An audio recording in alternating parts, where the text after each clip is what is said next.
Ona kwenye hii dunia binadamu jinsi tulivyokuwa wa ajabu. Yaani mtu akigombana na mpenzi wake, tena akigundua mpenzi wake amemkasirikia, yani anakosa raha.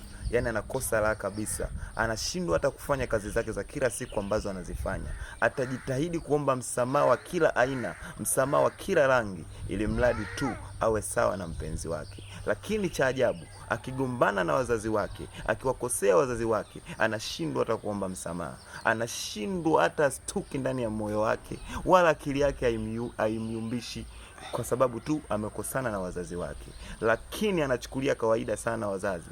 Usichukulie kawaida. Mzazi sio kitu cha kawaida kama unavyofikiria wewe. Jifunze kumwomba msamaha. Jifunze kuomba msamaha wazazi wako, kwa sababu kuna watu kwenye hii dunia wanatamani hata sekunde 3 waletewe wazazi wao, waombe msamaha kwa yale ambayo waliowahi kuwakosea, lakini wameshachelewa. Wameshachelewa. Wewe uliokuwa na nafasi unachukulia poa. Unaona wazazi ni kitu cha kawaida. Wazazi sio kitu cha kawaida.